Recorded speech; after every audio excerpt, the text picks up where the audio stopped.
हाँ भाई, तो चलो आज की क्लास में करते हैं क्या, nature of roots. Nature of roots यार तुमने 10वीं क्लास में पढ़ा है कि nature of roots 10th class में पढ़ा है? अरे हाँ या ना? पढ़ा है, बिल्कुल पढ़ा है। नेचर ऑफ रूट्स का क्या मतलब है? जो हम लोग डिस्क्रिमिनेंट वगैरह पे बात करते हैं, डिस्क्रिमिनेंट वगैरह पे बात करते हैं कि डी ग्रेटर देन जीरो होगा, डी लेस देन जीरो होगा, समझ रहे हो, डी इक्वल्स टू जीरो होगा। तो उस टाइप के जो टॉपिक्स होंगे वो नेचर ऑफ रूट्स में हम लोग क्या करेंगे, कवर करेंगे। आई बात समझ में? पिछली क्लास में हमने इनइक्वलिटी सोल्व करना सीखा था। पिछली क्लास में हमने इनइक्वलिटी सोल्व करना सीखा था। फ्रैक्शन बोल रहा हूँ, हाँ, रैशनल इनइक्वलिटी भी सोल्व करना सीखा था। पी बाई क्यू की फॉर्म में जो होती है, P of x by Q of x की फॉर्म में जो इनइक्वलिटी हमारे पास होती हैं, हमने वो भी सोल्व करी थी नहीं करी थी? बिल्कुल करी थी। अब उसके अलावा हमने पोलिनोमियल इनइक्वलिटी भी सोल्व करी थी। पोलिनोमियल इनइक्वलिटी मतलब जो इस टाइप की होती हैं, P X into Q X into G X greater than less than zero, जो भी है, जैसे ये होगी X minus one into X minus five greater than, ये पोलिनोमियल इनइक्वलिटी बोलते हैं इनको। आई बात समझ में? तो ये हमने सीखा था। तो भाई ये भी हमने सीख लिया। अब इसके बाद नेचर ऑफ रूट्स देखते हैं हम क्या आ रहा है। ठीक है, नेचर ऑफ रूट्स में क्या करेंगे, सबसे पहले जो हम लोग पढ़े हैं, सबसे पहले जो हम लोग पढ़े हैं क्या, क्या 10वीं क्लास में क्या पढ़े हैं?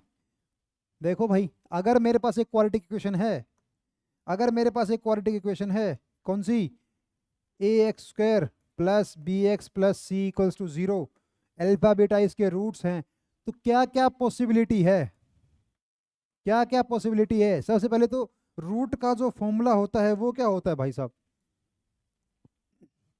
अल्फा बीटा किसके बराबर होंगे, minus B plus minus root B square minus four A C by two A. जहां मेरे पास डिस्क्रिमिनेंट होता है, डिस्क्रिमिनेंट क्या होता है भाई, डिस्क्रिमिनेंट की वैल्यू कुछ होती है क्या, B square minus four A C. Discriminant किसको बोलते हैं, B square minus four A सी को डिस्क्रिमिनेंट बोलते हैं, B square minus four A सी को। ठीक है, अब देखो, अगर B square minus four A सी को डिस्क्रिमिनेंट बोलते हैं, तो मैं क्या करूं भाई कि तीन केस बनेंगे, या तो डी ग्रेटर देन जीरो होगा, या डी इक्वल्स टू जीरो होगा, या डी लेस देन जीरो होगा। बोला सर हम डी पे ही क्यों चल रहे हैं इतना, हमें डी से क्या मतलब है? भाई रूट्स इमेजनरी होंगे या नहीं होंगे ये डी ही बताएगा। रीजन बीइंग, रूट में मेरे पास डी ही ऐसी चीज है, रूट्स में मेरे पास डी ही ऐसी चीज है जो रूट के अंदर आ रही है। आई बात समझ में? आई बात समझ में? तो अगर डी की वैल्यू नेगेटिव हो जा रही है, डिस्क्रिमिनेंट की वैल्यू नेगेटिव हो जाएगी। अगर डिस्क्रिमिनेंट की वैल्यू नेगेटिव हो गई तो भाई साहब रूट के अंदर नेगेटिव वैल्यू डिफाइंड इमेजनरी बनेगी, रूट के अंदर डी की वैल्यू इमेजनरी बन जाएगी। तो डी ही डिसाइड करेगा, बाकी सब तो बी टू ए सब बाहर हैं। तो डी डिसाइड करेगा भाई किस तरह के रूट्स आएंगे। देखो, हमने पढ़ा कि अगर डी ग्रेटर देन जीरो है तो कैसे रूट्स हैं, real and distinct. Real and distinct का मतलब रियल रूट्स होंगे, अलग अलग होंगे। आई बात समझ में? आई बात समझ में? अगर डी इक्वल्स टू जीरो है तो कैसे रूट्स होंगे भाई, डी इक्वल्स टू जीरो है तो real and equal. Real and equal का मतलब हम लोग बोलते हैं हमेशा क्वालिटी के दो ही रूट्स आएंगे यार ना। अगर एक ही रूट हुआ तो मैं बोलूंगा कि दूसरा रूट जो है वो पहले वाले के बराबर है। हम दो रूट्स हमेशा कंसीडर करके चलते ही हैं क्वालिटी के। तीसरा जो आएगा वो क्या आएगा, डी लेस देन जीरो, मतलब no real roots, no real roots, क्योंकि अगर रूट के अंदर नेगेटिव साइन आ जाएगा। अब नो रियल रूट्स का मतलब क्या है, कॉम्प्लेक्स रूट्स आएंगे भाई साहब, कॉम्प्लेक्स रूट्स। अब देखो, अब देखो, अगर अगर भाई इसमें रियल तो रूट्स तो हैं मेरे पास डी ग्रेटर देन जीरो में, पर इसमें जब मैं ए बी और सी पे कंडीशंस लगा दूं, रीजन ना, कंडीशंस क्या है कि if A B C belongs to rational numbers, अगर ए बी और सी अगर रैशनल नंबर्स हैं, रैशनल नंबर मतलब रूट में नहीं होने चाहिए भाई ए बी और सी, अगर ए बी सी रूट में हो गए तो मैं यहाँ बात नहीं करूंगा, जो अभी पढ़ाऊंगा जो अभी देखूंगा वो कंडीशन अगर रूट में हो गए ए बी सी तो लागू नहीं हो सकती, क्योंकि ए बी सी वाले रैशनल नंबर नहीं होंगे फिर वो। तो अगर रैशनल नंबर हैं, अगर रैशनल नंबर हमेशा हैं, तो पहली कंडीशन क्या होगी कि if D is perfect square, अगर डी परफेक्ट स्क्वायर होगा तो रूट्स कैसे आएंगे? Roots are rational. क्यों? देखो भाई, अगर डी परफेक्ट स्क्वायर हुआ मेरा, डी परफेक्ट स्क्वायर हुआ, मान लो 16 बन गया, तो रूट से बाहर निकल जाएगा ना हमेशा ही। B minus B by 2a, ये तो रूट में है नहीं, ये तो हमेशा रैशनल ही होंगे। और डी भी मेरा परफेक्ट स्क्वायर हो गया, डी भी परफेक्ट स्क्वायर हो गया, तो रूट से वो भी बाहर आ गया, तो रूट के अंदर कोई वैल्यू ही नहीं है मेरी, रूट यहाँ पे सॉल्यूशन में रूट के अंदर वैल्यू ही नहीं है, तो अगर अंडर रूट के अंदर कोई वैल्यू नहीं है तो मतलब वो रैशनल होगा ही होगा, इररेशनल तो नहीं हो सकता है, सीधी बात है, इररेशनल नहीं होगा। अब देखो यहाँ इररेशनल नहीं होगा ये, बट बट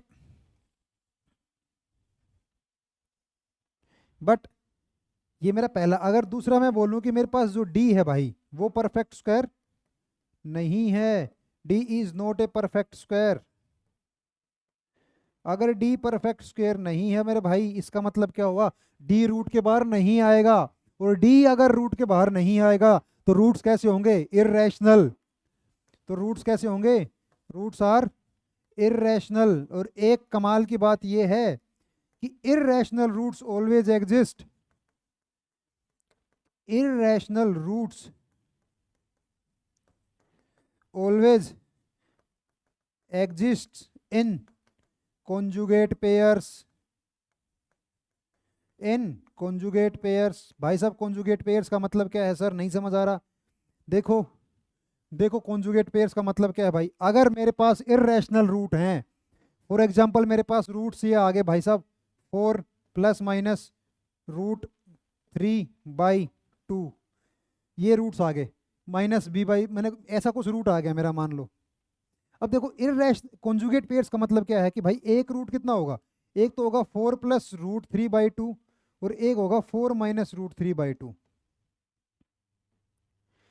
ये मतलब है मेरा इररेशनल रूट्स का, ना कॉन्जुगेट पेयर्स का।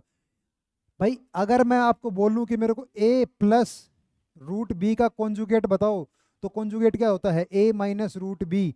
मतलब अगर कॉन्जुगेट इररेशनल नंबर से एग्जिस्ट करता है, पहली बात, कॉम्प्लेक्स नंबर्स का भी करता है, इसके बाद हम बात करेंगे। कॉन्जुगेट का मतलब है कि भाई एक number a minus root B है मेरा, इसको किसके साथ मल्टीप्लाई करूं, किसके साथ मल्टीप्लाई करूं कि जो मेरा नंबर है वो रैशनल बन जाए?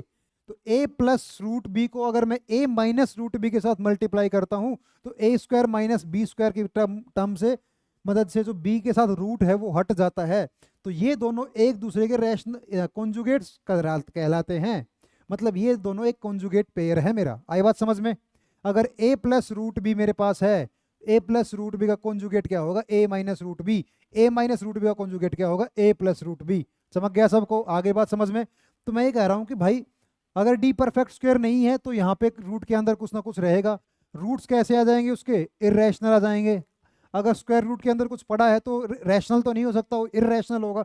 अगर वहाँ पे रूट्स इररेशनल हो गए मेरे, अगर रूट्स मेरे इररेशनल हो गए भाई, तो क्या होगा? कुछ नहीं, कलेश कट जाएगा। रूट इररेशनल आ गए तो सीधी बात है, मेरे को पता लग गया कि भाई always exist in conjugate pair. अगर एक रूट 4 प्लस रूट 3/2 होगा तो दूसरा बाय डिफॉल्ट कंपलसरी है, मैंडेटरी है कि 4 माइनस रूट 3/2 ही होगा। आई बात समझ में? तो अगर अगर अगर मेरे पास उसने बोला है कि ए बी सी रियल हैं, सॉरी रियल बोल रहा हूँ, ए बी सी रैशनल हैं, ए बी सी अगर रैशनल हैं और डी परफेक्ट स्क्वायर नहीं है, तो मेरे को बोल दे कि एक रूट आपका 1 प्लस रूट 3 है, दूसरा रूट बताओ 1 माइनस रूट 3 ही होगा। कॉन्जुगेट पेयर्स में ही एग्जिस्ट कर पाएंगे, अकेले अकेले एग्जिस्ट नहीं करते हैं। आई बात समझ में? अरे आई बात समझ में? तो अब देखो, अब दूसरा हम बात करते हैं। देखो d इज इक्वल्स टू 0, ये मैंने बात किया किससे? d ग्रेटर देन 0 के लिए। अब बात करते हैं d इक्वल्स टू 0 के लिए। क्या बात करने लायक क्या है यार, कि अगर d इक्वल्स टू 0 हुआ, देखो if d is equals to 0 तो रूट्स क्या हो जाएंगे? अल्फा बीटा दोनों बराबर आ जाएंगे। किसके बराबर आएंगे? माइनस बी बाय 2a के बराबर आएंगे। सीधी बात है। आगे बात समझ में? आगे बात समझ में? वो d वाला पार्ट 0 हो जाएगा। तो यहाँ तो बात करने के लिए कुछ है नहीं इतना। बात करते हैं तीसरे केस में, if discriminant less than 0। Discriminant less than 0 मतलब कॉम्प्लेक्स रूट्स। तो भाई अगर कॉम्प्लेक्स रूट्स की बात है, कॉम्प्लेक्स रूट्स की अगर बात है, देखो कॉम्प्लेक्स रूट्स में भी कुछ कुछ पहले वाला जैसा खेल था, अभी बता रहा था मैं, कॉम्प्लेक्स रूट्स भी हमेशा जो है वो कॉन्जुगेट पेयर्स में एग्जिस्ट करते हैं। रीजन बीइंग देखो, कॉम्प्लेक्स रूट्स अगर मैं लिखूंगा भाई, मैं बोलूंगा एक इक्वेशन है मेरे पास X square plus X plus one equals to zero. देखो इसके रूट्स निकालूंगा मैं, तो क्या निकालूंगा, X equals to minus B plus minus root B square minus 4ac by 2a। देखो ये क्या बनेगा मेरे पास, -1/2 प्लस प्लस √3 आइटा बाई 2, ए क्या होगा -1/2 माइनस √3 आइटा बाई 2। ये दो रूट्स आएंगे मेरे इसके, देखो भाई इन दोनों को अलग अलग करके लिए एक दो रूट्स आएंगे। आई जो है मेरा आई, ये है क्या आइटा।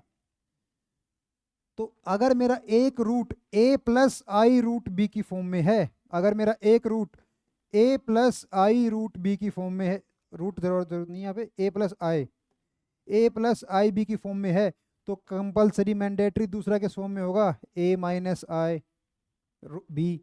समझ रहे हो मतलब क्या है, मतलब ये है कि भाई साहब यहाँ भी रूट जो है कॉन्जुगेट पेयर्स में एग्जिस्ट करेंगे। इसकी कंडीशन अगर मैं लिखना चाहूँ तो क्या होगी कि if A B C belongs to real number, अगर ए बी सी तीनों रियल हैं, अगर तीनों रियल हैं and D is less than 0, then roots will exist in conjugate pairs. एक चीज और लिख लो कि roots will be imaginary, roots will be complex. ठीक है, कॉम्प्लेक्स रूट्स होंगे एंड रूट्स कॉम्प्लेक्स तो होंगे, लेकिन जो एग्जिस्ट करेंगे भाई कैसे करेंगे, and roots will exist in conjugate pairs, that is if one root is a plus iota b, then other root will B a minus iota b। अगर एक a प्लस आइटा b है तो दूसरा क्या होगा a माइनस आइटा b। तो अगर कोई ऐसी इक्वेशन है इसका d लेस देन 0 है, मतलब जिसका डिस्क्रिमिनेंट लेस देन 0 है, मतलब इमेजनरी रूट्स होंगे, तो अगर तुम्हें उस इक्वेशन का एक रूट दे दे, सिर्फ कोई, अगर तुम्हें कोई उस इक्वेशन का एक रूट दे दे, मतलब तुम उसने दोनों रूट्स दे दिए हैं, क्यों, क्योंकि मुझे पता है कि अगर एक दे दिया तो दूसरा उसका कॉन्जुगेट ही बनेगा। मुझे पता है एक उसने दे दिया, दूसरा उसका कॉन्जुगेट ही बनेगा। जैसे जैसे अगर मैं बोलूं कि ये इक्वेशन है मेरे पास, ये इक्वेशन है मेरे पास, ठीक है, इसके रूट्स क्या होंगे निकाल के देख लो भाई बेशक से। मान लो अल्फा और बीटा होंगे, तो अल्फा और बीटा कितनी वैल्यू आएगी, देखो अल्फा बीटा कितना आएगा -b plus minus root B square plus लिखो यहाँ पे -16/2a। तो एक आएगा क्या -3 प्लस माइनस ये कितना बनेगा आइटा रूट 7/2। तो एक रूट बनेगा क्या, अल्फा मेरा क्या बनेगा -3 प्लस आइटा रूट 7/2। दूसरा क्या बनेगा -3 माइनस आइटा रूट 7/2। देखो भाई दोनों कॉन्जुगेट हैं, कॉन्जुगेट हैं दोनों, बिल्कुल हैं सर। ठीक है, बता दूं अगर तुम्हें नहीं पता हो यहाँ भी तो, कि जो कॉन्जुगेट होते हैं a plus iota b, conjugate of a plus iota b is a minus iota b। आई बात समझ में, conjugate of a plus iota b is a minus iota b। ठीक है, ये बात अगर मुझे बोल रहा है, अगर कोई मुझे बोल रहा है, जैसे अगर कोई मुझे क्वेश्चन फ्रेम करके देगा, अगर कोई मुझे क्वेश्चन फ्रेम करके दे रहा है कि भाई क्वेश्चन ये है कि if a b c belongs to real number in ax square plus bx plus c equals to 0 and one root is √3 iota, then find equation, या फिर फाइंड इक्वेशन नहीं a b एंड c लिख दो, मतलब सीधी बात equation ही find करनी। देखो भाई ऐसे क्वेश्चंस में मैं क्या करूंगा, उसने दिया है कि a b c real number हैं इसके ना, a b c real number को बिलोंग करते हैं, उसके बाद इसका एक रूट √3 आइटा है। तो इतना मुझे पता है, अगर एक √3 आइटा रूट है इसका, तो दूसरा कन्फर्म है -√3 आइटा, क्योंकि अकेला तो एग्जिस्ट कर ही नहीं सकता है, ये अपने कॉन्जुगेट के साथ ही एग्जिस्ट करेगा। इसका मतलब एक रूट क्या है, अल्फा की वैल्यू उसने दे दी है √3 आइटा, बीटा कितना होगा -√3 आइटा, ये दोनों कॉन्जुगेट होंगे। तो मेरी इक्वेशन क्या आएगी, एक बार मैं लिख दूंगा x प्लस √3 आइटा, दूसरी बार क्या लिखूंगा x माइनस √3 आइटा। ये मेरी इक्वेशन बनेगी भाई। ये इसको तुम खोल दो, क्या बनेगा ये देखो, तो खोलने पे क्या बनेगा, x² minus 0x plus, plus नहीं माइनस बनेगा, फिर यहाँ पे खोल के देखना इसको, यही बनेगा जो मैं लिख रहा हूँ, -3 आइटा स्क्वायर प्लस 3, देखो हाँ +3 यहाँ पे आएगा। तो ये बनेगी मेरी इक्वेशन, बोले तो x² plus 3 is equals to 0, ये मेरी क्वाड्रेटिक इक्वेशन है जो ये बता रहे। तो यहाँ a की वैल्यू कितनी है भाई 1, b की कितनी है 0, c की कितनी है 3, ये मेरी a b c की वैल्यू आएंगी।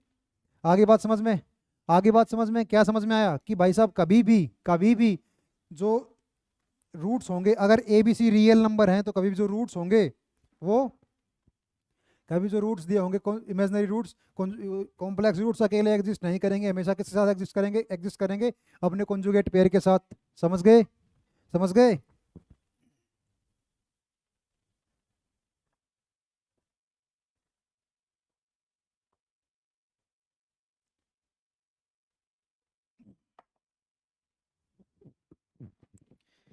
चलो बहुत बढ़िया। अब देखो अगले अगले टॉपिक पे चलते हैं अपन लोग। अगला टॉपिक क्या है, देखो कुछ कंडीशंस होती हैं, स्पेशल कंडीशंस, ठीक है, कुछ स्पेशल कंडीशंस होती हैं जिसमें अपन क्या करते हैं कि रूट्स निकाल के देखते हैं। तो अगर भाई स्पेशल कंडीशंस हैं,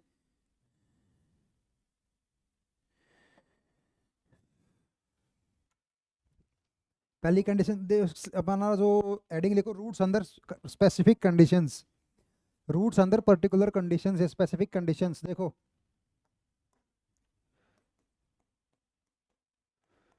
रूट्स अंदर स्पेसिफिक कंडीशंस,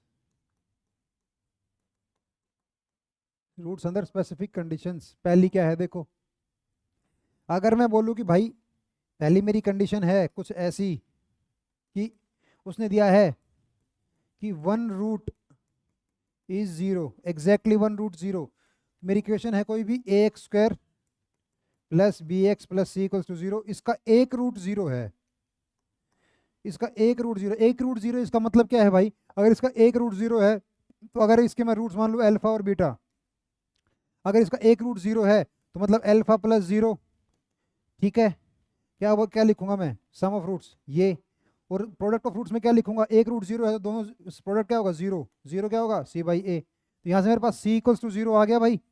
अगर यहाँ से प्रोडक्ट लिखूंगा, प्रोडक्ट क्या होगा, अल्फा इंटू 0 का 0 होगा, 0 इक्वल्स टू c/a। अब यहाँ से मेरे पास c की वैल्यू 0 आ गई, अगर c की वैल्यू 0 आ गई तो इक्वेशन बची क्या मेरे पास, ax² plus bx equals to 0। आई बात समझ में, ये मेरे पास इक्वेशन बच गई, ये मेरे पास कंडीशन आ गई अगर एक रूट 0 है तो। अब दूसरी अगर मैं बात करूं कंडीशन की, स्पेसिफिक कंडीशन की, तो दूसरी होगी कि इफ बोथ रूट्स आर 0,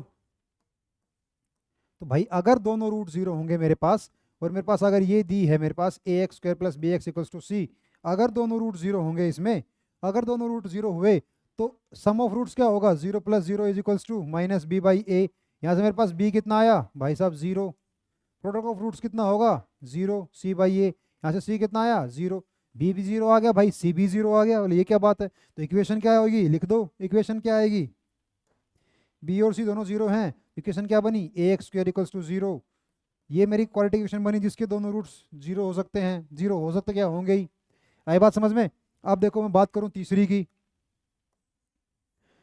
बात करूं तीसरी कंडीशन की, तो तीसरी कंडीशन क्या है, तीसरी कंडीशन क्या होगी स्पेसिफिक, कि इफ 1 रूट इज इन्फिनिटी, या फिर 1 root is tends to infinity. अगर भाई एक रूट इन्फिनिटी को टेंड कर रहा है, इसका किसका, इसका देखो ax² plus bx plus c, अगर एक रूट, इसके दो रूट है मान लो अल्फा और बीटा, अगर एक रूट इन्फिनिटी को टेंड कर रहा है भाई, अगर एक रूट इन्फिनिटी को टेंड कर रहा है तो देखो मैं x को अगर 1/y रिप्लेस कर दूं, तो जब x इन्फिनिटी होगा तो y 0 होगा, हाँ या ना?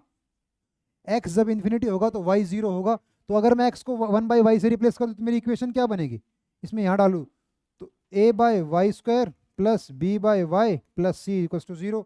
इसको फर्दर सिंप्लीफाई करूँगा तो क्या बनेगा, cy² plus by plus a is equals to 0। ये मेरी इक्वेशन है।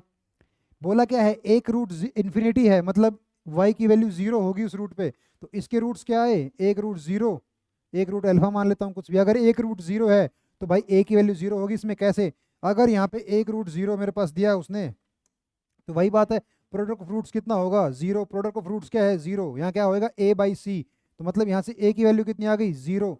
तो मेरे पास इक्वेशन क्या बनेगी, cy²। ये वाली इक्वेशन लिखने की जरूरत नहीं है। मेरे पास इक्वेशन क्या बनेगी, अगर a की वैल्यू 0 आएगी तो bx plus c equals to 0। एक रूट 0 होगा ये, आए बात समझ में? इसमें एक रूट, अगर एक रूट इन्फिनिटी है इसका, तो मेरे पास ये इक्वेशन बनेगी। बच्चे बोलेंगे सर तो क्वाड्रेटिक ही नहीं है। बिल्कुल भाई सही बात है, क्वाड्रेटिक नहीं है, क्योंकि क्वाड्रेटिक शुरू करने में पहले बोला था मैंने कि भाई अगर क्वाड्रेटिक है ax² plus bx plus c, कोई भी इक्वेशन क्वाड्रेटिक है तो a 0 नहीं होना चाहिए। बट जहाँ भी इन्फिनिटी का कंसेप्ट घुस जाता है, जहाँ भी इन्फिनिटी का कंसेप्ट घुस जाता है वहीं कलेश कट जाता है अपना। अगर इन्फिनिटी आ गया तो कुछ भी करवा सकता है, आई बात समझ में? इन्फिनिटी अगर घुस गया किसी भी चीज़ में तो कुछ भी करवा सकता है। जैसे यहाँ करवा दिया क्वाड्रेटिक में, कि पहले बोला था मैंने a 0 नहीं होना चाहिए, लीडिंग कोफिशिएंट 0 नहीं होता है किसी भी क्वाड्रेटिक में, लेकिन यहाँ आते इसने क्या किया, सबसे पहले a को 0 किया। आई बात समझ में? आई बात समझ में? देखें चौथी कंडीशन देखते हैं अपन क्या बोल रहा है। चौथी कंडीशन में क्या बोलेगा, चौथी कंडीशन बोल रहा है कि both roots are 0 infinity, if both roots are infinity, अगर दोनों रूट्स ही इन्फिनिटी हैं बोला तो क्या होगा, देखो भाई ax² plus bx plus c equals to 0, ये इक्वेशन है मेरे पास।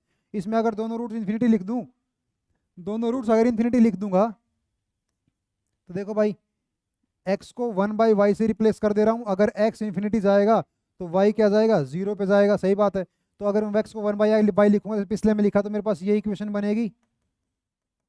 आए बात समझ में? अब इसके दोनों रूट्स हैं, इसके रूट्स क्या थे, x इन्फिनिटी इन्फिनिटी, y क्या होंगे, 0 0, तो दो रूट्स होंगे 0 और 0। अब इसके दोनों रूट्स 0 हैं तो सम ऑफ रूट्स लिख दो। क्या आएगा सम ऑफ रूट्स, बताओ, 0 माइनस b/c, b कितना आया यहाँ से, 0। प्रोडक्ट ऑफ रूट्स क्या आएगा, 0 इज इक्वल्स टू a/c, यहाँ से a कितना आया, 0। देखो a भी 0 b भी 0, अगर a भी 0 होगा b भी 0 होगा तो भाई इक्वेशन क्या बनेगी, a भी 0 b भी 0, c।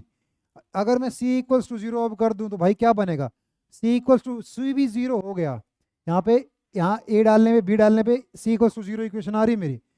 a 0 डालो b 0 डालो, c इक्वल्स टू 0 इक्वेशन आ रही है। बट अगर मैंने c भी 0 कर दिया तो पिछली क्लास में बताया था कि आइडेंटिटी, आइडेंटिटी क्या होती है, जिसमें a b c तीनों 0 होते हैं, तो ये एक आइडेंटिटी बन जाएगी। मुझे इक्वेशन रखनी है तो मैं क्या करूँगा, c को नॉन जीरो करूँगा। तो यहाँ पे मेरे पास इक्वेशन क्या आएगी, c should not be equals to 0, ये इक्वेशन आएगी। अब देखो सर ये बोले, ये सर ये क्या होती है, देखो अगर मैं ग्राफिकली समझना चाहूँ, बोले सर आप तो मतलब पागल बनाए जा रहे हो भाई। एक बोल रहे हो क्वालिटी की इक्वेशन है और वहाँ पे ना तो x² की टर्म है ना x की टर्म है। देखो ये कॉन्स्टेंट ग्राफ क्या होता है, सबसे पहली बात कॉन्स्टेंट ग्राफ क्या होता है। देखो भाई मेरा कॉन्स्टेंट ग्राफ अगर मैं बोलूँ ये, तो मेरा ये होगा एक y is equals to c, सही बात है, ग्राफ होगा। तो भाई मैं मान रहा हूँ इसके जो रूट्स हैं वो ना, ये एक ऐसी क्वालिटी की इक्वेशन है इसके रूट्स इन्फिनिटी पे हैं, मतलब ये लाइनें इन्फिनिटी पे जाके एक्स एक्सिस को काटेंगी। रूट का क्या मतलब है कि एक्स एक्सिस को कहाँ पे काट रही है, ग्राफ एक्स एक्सिस को कहाँ काट रहा है, तो ये लाइन चलती जाएंगी इन्फिनिटी पे जाके काटेंगी। ये इन्फिनिटी कभी आता है, कभी नहीं आता, ये कभी काटेंगी नहीं काटेंगी। बट हम कह सकते हैं अगर रूट इन्फिनिटी है तो ये इन्फिनिटी पे जाके चलती रहेंगी। देखो जैसे अगर मैं ये ग्राफ बना रहा हूँ, ये ऐसे ग्राफ है मेरा, ये यहाँ काटा, अगर मैं इसको थोड़ा और फैला दूँ तो ये ऐसे काटेगा। इसको थोड़ा और फैला दूँ, अगर मैं ये लाइन पूरी बनाऊँ, एक्स एक्सिस यहाँ पे है, अगर मैं इसको और फैला दूँ तो ये ऐसे काटेगा, और फैला दूँ तो ऐसे काटेगा। देखो अब मैं बीच वाले सिर्फ इस पोर्शन की बात करूँ, सिर्फ इस पोर्शन की, देखना जरा, सिर्फ जो ये लाइन खींची है इस पोर्शन के बीच की बात करूँ। देखो पहले जो ग्राफ था मेरा ये था, मेरे को दिख रहा है भाई टिल्टेड ग्राफ है, काटेगा। उसके बाद जब मैंने और चौड़ा किया तो ग्राफ थोड़ा सीधा हो गया, फिर मैंने और चौड़ा किया, ग्राफ और सीधा हो गया, जब मैंने और चौड़ा किया तो ग्राफ बिल्कुल स्ट्रेट लाइन सा दिख रहा है इसके बीच में, तो वही स्ट्रेट लाइन है ये।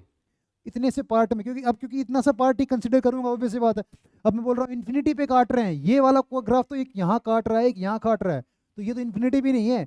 मैं बोल रहा हूँ कि इन्फिनिटी पे काटेगा तो ये पोर्शन इतना छोटा सा ही भी एज्यूम करूंगा ना भाई मैं, आई बात समझ में। तो इतना वो छोटा सा पोर्शन भी, यहाँ स्ट्रेट लाइन देखो है, तो ये वही वाली स्ट्रेट लाइन है। इन्फिनिटी पे जाके बोलो काट ले भाई, तेरे को इन्फिनिटी पे जाके काटना है तो, आई बात समझ में। तो ये एक ऐसी क्वाड्रेटिक इक्वेशन है जिसके दोनों रूट्स इन्फिनिटी पे होंगे, मतलब ये दोनों जगह से इधर भी उधर भी इन्फिनिटी पे ही काटेगी एक्स एक्सिस को। आई बात समझ में? अरे आई बात समझ में, बोलो आई बात समझ में सबको? तो ये एक हमारा है रूट्स अंडर पर्टिकुलर कंडीशंस। कभी बोले भाई कि एक इक्वेशन लिख के बोल देगा कि इसके वो एक रूट इन्फिनिटी है, इसके दो रूट इन्फिनिटी है, एक रूट इन्फिनिटी हुआ तो कोफिशिएंट ऑफ एक्स स्क्वायर को जीरो कर दो। देखो अगर तुम्हें बोलेगा कि गिवन कि देखो वन रूट ऑफ, अगर मैं बोलूं कि भाई मेरे पास एक इक्वेशन है A X square plus B X plus C is equal to zero is zero, फिर दूसरी बार बोलेगा both roots of this are zero, तीसरी बार क्या बोलेगा one root of this is infinity, चौथी बार क्या बोलेगा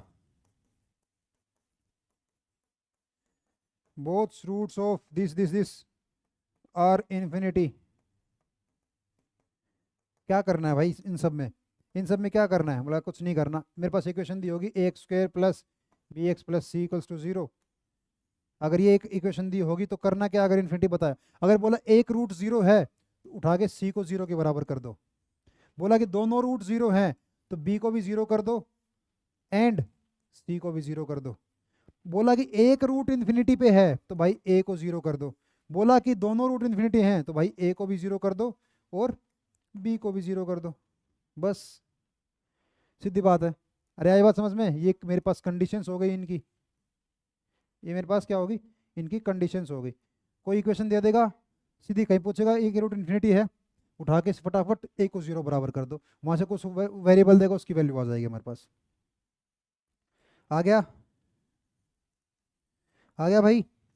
चलो यहीं तक ही है, अब बाकी आगे पढ़ेंगे अगली क्लास में, है ना। तब तक के लिए सब लोग पहले रिवाइज करके आएंगे, जो अभी तक पढ़ा है पूरा रिवाइज करके आएंगे। मॉड्यूल्स जो है क्वाड्रेटिक इक्वेशन का मॉड्यूल जो है वो लगाना शुरू कर दो, शुरू से 30-40 क्वेश्चन लगा सकते हो। एक्सरसाइज 1 के स्पेशल डीपी 1 और 2 दोनों कर लो।